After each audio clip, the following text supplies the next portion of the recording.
ሻሎም የአባቴ ብሩካኖች በመላ ዓለም ላይ ሆናችሁ በሶሻል ሚዲያ ወደ እናንተ በሚሰራጨው ፕሮግራም ባላችሁ ቦታ ሆናችሁ የተባረካችሁ የምትገኙ የማታውቁ ወንድማችሁ ነብይ ማቲ ነኝ። በእግዚአብሔር ቃል ይሄውና ምስራ ዓለም አቀፍ ቤተ ክርስቲያን ባለራዕይ ነኝ። የእግዚአብሔር ሙሉ ሰላምና ጸጋ ባላችሁ ቦታ ይብዛላችሁ ያልኩ ይሄ መልእክት አንድ ሰው ለ20 ሰው ለ30 ሰው ሼር አድርጉ።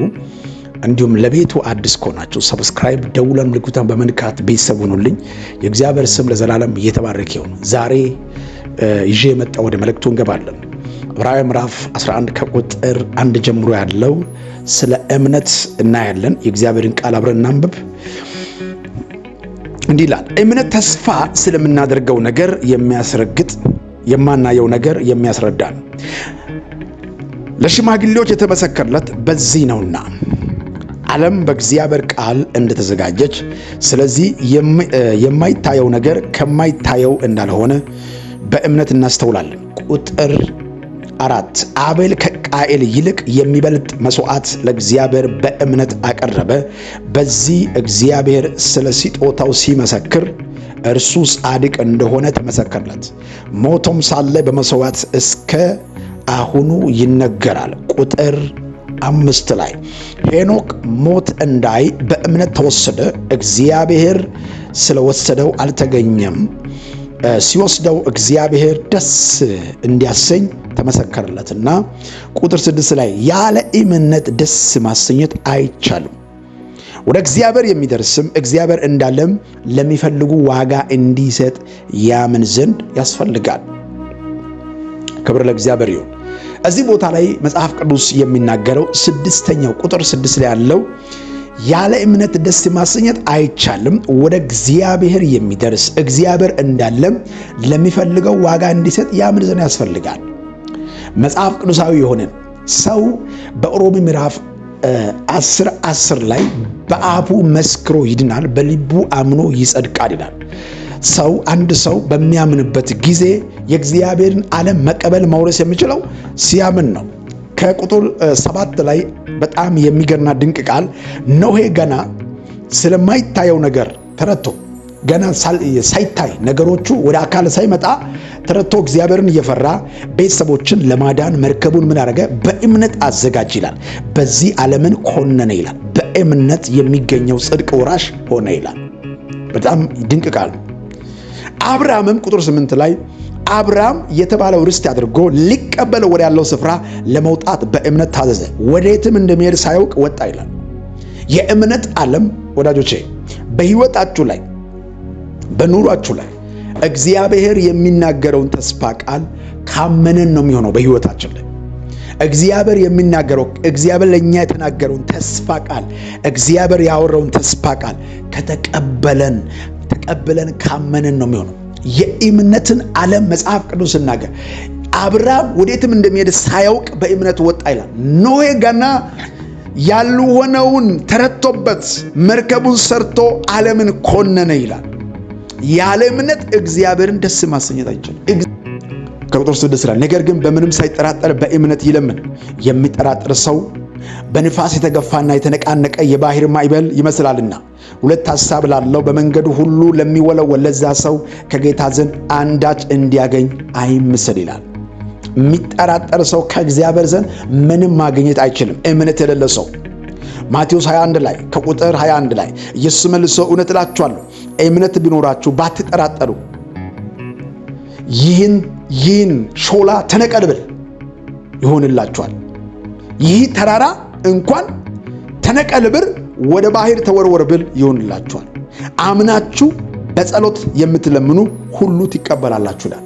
በእምነት የምናደርገው ነገር ሁሉ እግዚአብሔር አምላክ ይፈጽማል። ማርቆስ 11 ከቁጥር 22 ላይ ኢየሱስ መልሶ እንዲህ አላቸው፣ በእግዚአብሔር እመኑ፣ እውነት እላችኋለሁ ማንም ያለው ነገር እንዲያደርግለት ቢያምን በልቡ ሳይጠራጠር ይህንን ተራራ ተነቀል ወደ ባህር ተወርወር ብል ይሆንለታል። ስለዚህ እላችኋለሁ የጸለያችሁና የለመናችሁት ሁሉ እንዳገኛችሁ እመኑ ይሆናችኋል። ክብር ለእግዚአብሔር ይሁን። ያለ እምነት እግዚአብሔርን ማግኘት አይቻልም። ያለ እምነት እግዚአብሔር የተናገረው ትንቢቱ ቃል ተስፋው ቃል መውረስ አይቻልም። እግዚአብሔር በብዙ አባቶች ይነግራል፣ በብዙ ነቢያቶች ይነግራል። የነገረውን ተስፋ ቃል መውረስ ግን የምችሉት በእምነት ጸንታችሁ ስትቆሙ ነው። በእምነት ጸንታችሁ ስትቆሙ እግዚአብሔር ተስፋው ቃሉን ይፈጽማል። ኢየሱስ ጌታ የእምነት አቅምና ኃይል ይስጠን። የሚጠራጠር ሰው በንፋስ የተገፋ ማዕበል ነው ይላል። ሁለት ሐሳብ ያለው ሰው፣ የሚወለወል ሰው ከእግዚአብሔር ዘንድ የተጸለየው የተነገረው ተስፋ ቃል ትንቢቱ ሊቀበል አይችልም። ስለዚህ ወዳጄ እምነት ደግሞ እንዴት አድርገን ነው እምነትን ማመን የምንችለው? እምነትን እንዴት አድርገን ነው ማመን የምንችለው? እዚህ ቅድም ያነበብንበት ቦታ እንሂድ። ከቁጥር ዕብራውያን ምዕራፍ 11 ከቁጥር 5 ላይ ሄኖክ ሞት እንዳይ በእምነት ተወሰደ ይላል። ቁጥር 6 ላይ ያለውን ሐሳብ በደምብ ስሙን። ያለ እምነት ደስ ማሰኘት አይቻልም። ወደ እግዚአብሔር የሚደርሰው እግዚአብሔር እንዳለ ለሚፈልገው ዋጋ እንዲሰጥ ያምን ዘንድ ያስፈልጋል። እግዚአብሔር እንደው የሚያምን ሰው እግዚአብሔር የጸለየውን እንደሚሰጥ ዋጋ ሰጥቷል። በቃ በእግዚአብሔር ላይ አምነሃል ማለት ነው። በእግዚአብሔር ላይ በቃ አምነህ ጣል። ያ ነገር እግዚአብሔር ላንተ እንደሚሰጥ አምነህ መቀበል።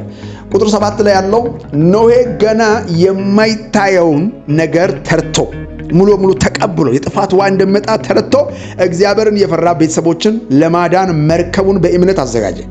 በዚህ ዓለምን ኮነነ። ሕዝቡ ሁሉ ሲያምፅ፣ ሕዝቡ ሁሉ የኖሄ ንግግር አይሰሙም። ኖሄ ግን ተረድቶ እግዚአብሔር በጥፋት ውሃ እንደሚያጠፋ ተረድቶ መርከቡን መስራት ቀጠለ ይላል። አብርሃም ደግሞ የእምነት አባት አብርሃም በምናይበት ጊዜ ወዴትም እንደሚሄድ ሳያውቅ በእምነት ወጣ፣ በድንኳኑ ኖረ፣ የተስፋውን ቃሉን እየጠበቀ ይላል። ይህንን መልእክት የሚሰሙ ሰዎች ነገሮቻችሁ ሲጠብቅ ዋጋ እያስከፈለ ባዶ ያላችሁ ሰዎች፣ እንዴት ነው ነገሬ ውስጥ የሚገባው? እንዴት ነው ህልሜ ውስጥ የሚገባው ምትሉ ሰዎች መልእክት አለኝ። ከዚህ ደቂቃ ጀምሮ የእምነት ኃይል በላችሁ ላይ አውጃል። እምነት በእናንተ ላይ ጳውሎስን እፉኝቷ እኮ የነደፈችው መግደል የምችል ናት። ጳውሎስ ግን እፉኝት እጇ ላይ ያላት እፉኝት ፍርሃት ቢስ ሚሞት ወይም ሊሞትም ይችላል። ልቡ ስላልፈራ እሳቱ እስከሚቀጣጠል ጠብቆ እፉኝቷን በእሳት ላራገፈ። እምነትን በምናጥበት ጊዜ ጴጥሮስን በውሃ ላይ ና ካለ በኋላ እየመጣ ማዕበሉን አየ። በሕይወታችሁ ላይ እግዚአብሔር አምላክ እምነት ማለት እግዚአብሔር እንደሚችል መቀበል ማለት ነው። ስትጠራጠር ደግሞ እግዚአብሔር የሚያደርገው አምላክ ላይ እምነት ማጣት ማለት ነው። ዛሬ አንድ ሰው ላይ እናገራለሁ። የእምነት መንፈስ ባንተ ላይ ይግባ። የእምነት መንፈስ በላይ ላይ ይግባ። የእምነት መንፈስ ሕይወት ላይ ይግባ።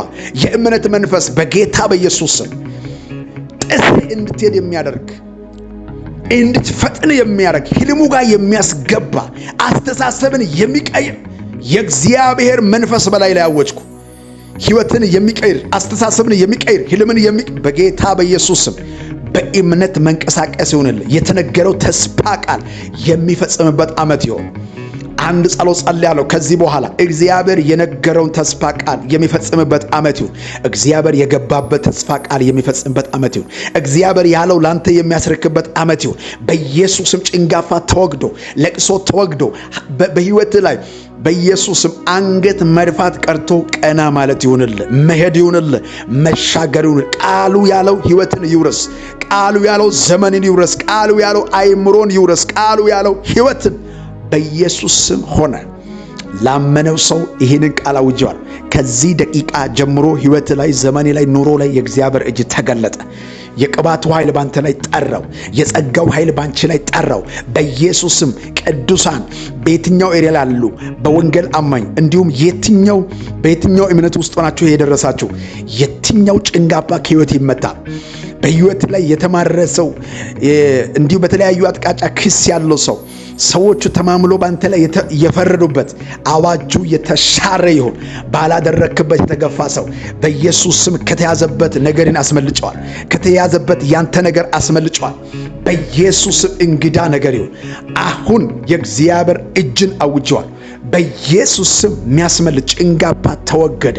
ከዚህ ደቂቃ ጀምሮ የሞት አዋጅ ተሽሯል። እግዚአብሔር ካንተ ጋር ነው። ሰዓት ደርሷል። ጊዜው ያንተ ነው። በምንም ሁኔታ በስራ ቦታ ላይ ሆነ ይሄ መልእክት ከደረሰ ያንተ ነው።